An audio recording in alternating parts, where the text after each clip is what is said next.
Davina, ingatkan dia jangan datang lagi ke sana. Bahkan saya minta kalian bikin kesan rumah itu kosong, oke? Parkir motor dan mobil kalian di tempat lain. Jangan sampai masyarakat sekitar tahu itu markas Sintel. Bahaya. Rasa bersama.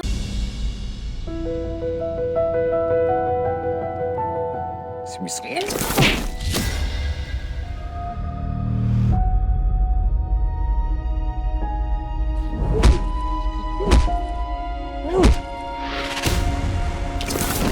Aku takut. Tadi muka Dipa serem banget. Kenapa dia mukulin laki-laki itu ya? Laki-laki itu salah apa?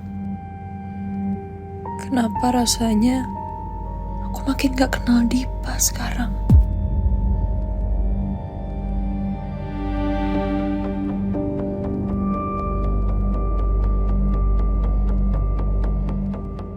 Kan, lagi dan lagi nih. Habis dari apartemen Dipa, muka Jian jadi sedih. Apa berantem dia? Atau Dipa ngelakuin sesuatu yang nyakitin Jian? Mbak. Mbak Jian kenapa? Kenapa apanya? Saya perhatiin dari tadi, muka Mbak Jian sedih gitu loh. Kenapa, Mbak? Enggak sedih. Perasaan kamu doang kali.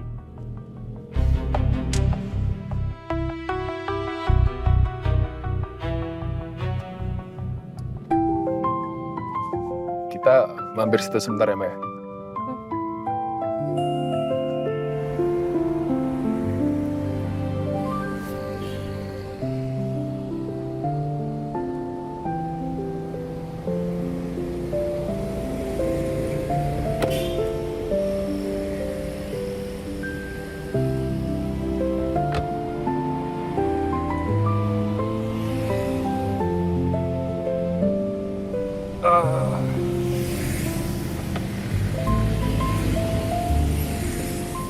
Ini dulu ya bang.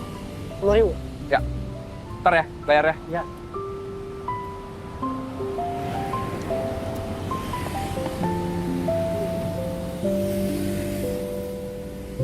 Minum dulu mbak. Dingin, seger.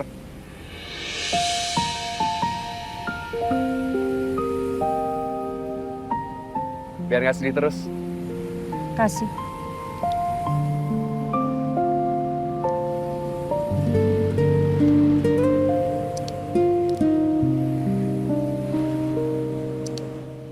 Mbak,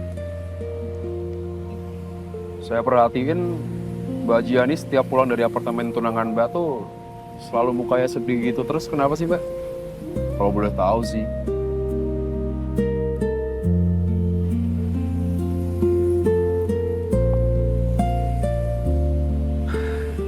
Ya udah kalau nggak mau cerita nggak apa-apa Mbak. Kita jalan lagi ya.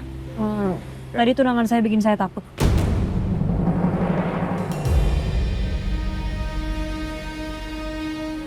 Bikin Mbak takut. Takut kenapa Mbak? Dia kasar. Kasar. Mbak Jian disakitin. Mbak Jian dipukul.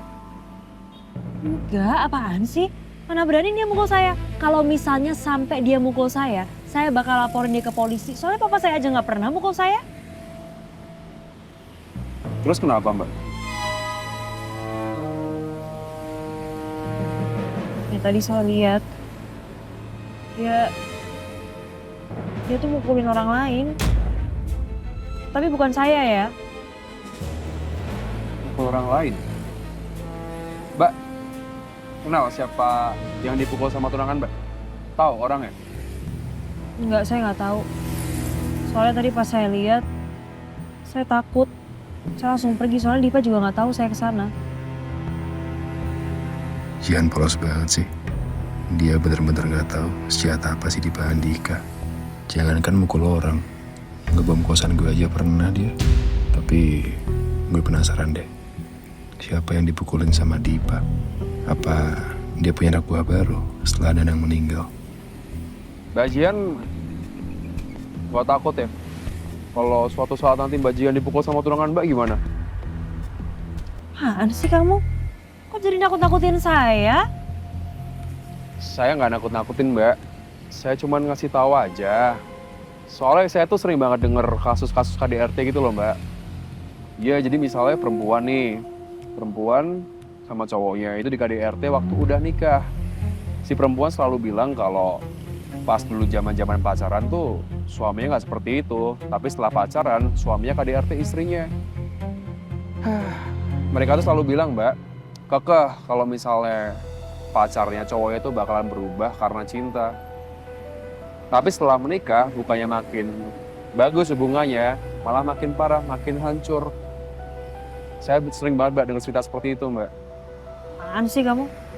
Sotoy banget deh. Udah ayo cepetan pulang. Oke. Saya bayar dulu ya, Mbak. Iya, ya udah cepet. Apa bener ya yang dibilang sama Mas Reza? Suatu hari Dipa bisa mukul aku. 10.000 ya? Makasih. Kasih ya, Mas. Sama.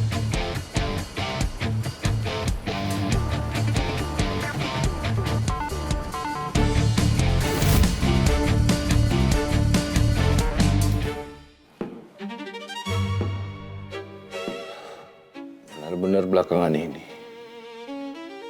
semua rencana aku berantakan. Gak ada satupun yang beres.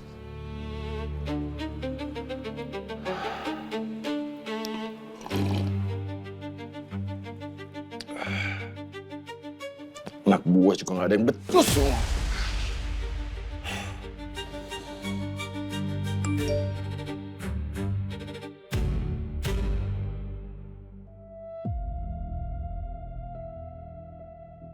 Nomor siapa ini?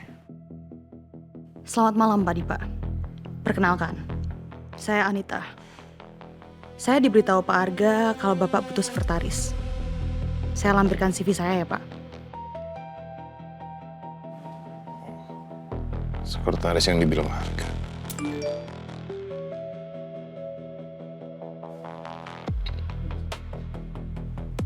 Oke. Boleh kita coba.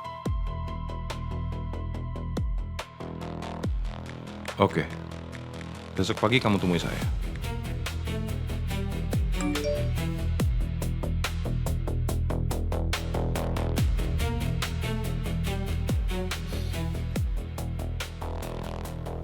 Aku harus punya sekretaris yang bisa ngelakuin apa aja buat aku.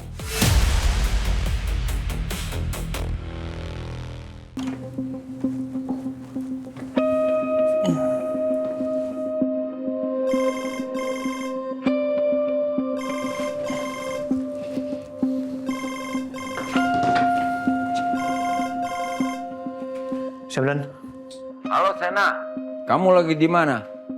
Saya sekitar 1 jam lagi mau ke markas kita. Kalian ada di rumah kan? siap. Reza, Dion masih di luar dan kalau saya di rumah, tapi mau ngantar Davina pulang dulu. Davina, dia lagi ke sana. Siap, iya Dan.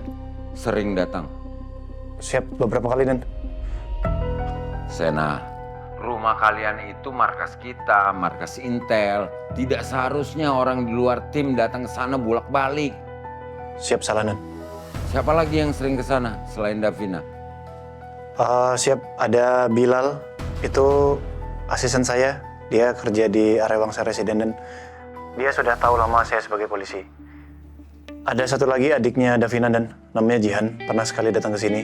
Sepertinya dapat alamat rumah ini dari Davina atau dari HRD Kusuma Food. Sena, berarti kamu harus ganti alamat kamu di HRD Kusuma Food. Terus Davina ingatkan dia jangan datang lagi ke sana. Bahkan saya minta kalian bikin kesan rumah itu kosong. Oke? Parkir motor dan mobil kalian di tempat lain. Jangan sampai masyarakat sekitar tahu itu markas Intel. Bahaya. Siap Dan. Ingat Sena, identitas kamu, Reza dan Dion sudah terbongkar sekali. Jangan sampai terjadi lagi. Hindari kelalaian dalam bentuk apapun. Siap. Sena, kamu masih lama nggak? Oke, kalau begitu besok aja saya kesananya. Mari Dan.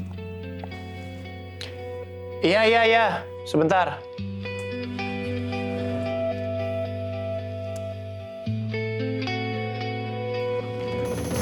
Maaf. Nunggu lama. Aduh, gimana caranya gue ngomong sama Davina ya?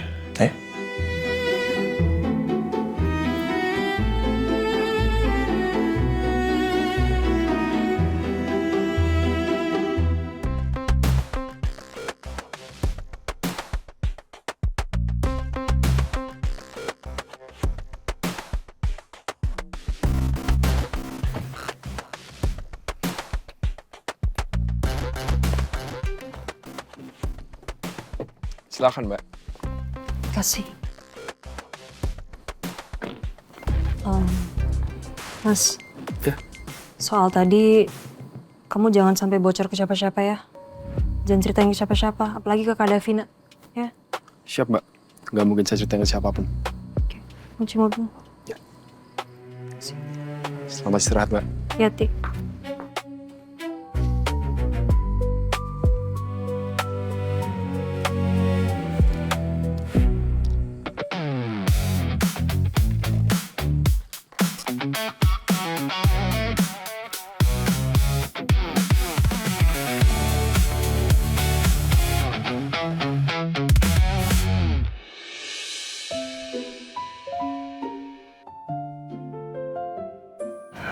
Aduh, gimana caranya gue ngomong sama Davina ya?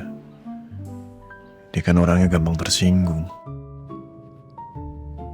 Kamu kenapa?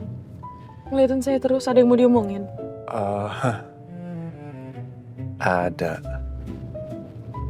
Oke, apa?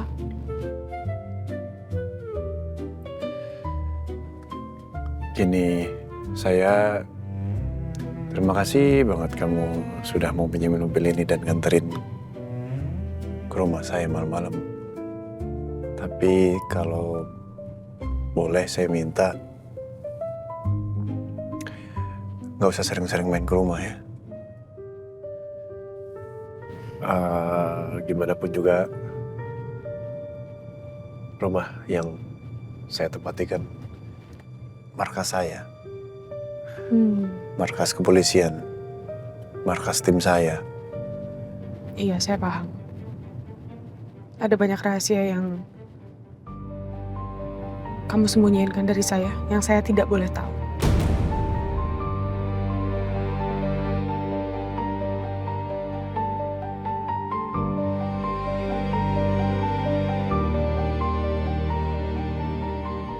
Kamu marah? Enggak? Saya sedang mencoba mengerti dunia kamu.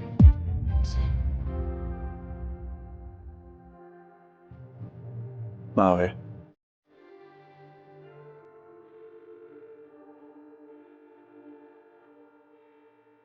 Aku tahu ini gak mudah. Bahkan rasanya sulit dan mencekik. Karena dunia Sena yang sekarang terus memberi batas untuk aku. Batas yang membuat kami semakin berjarak.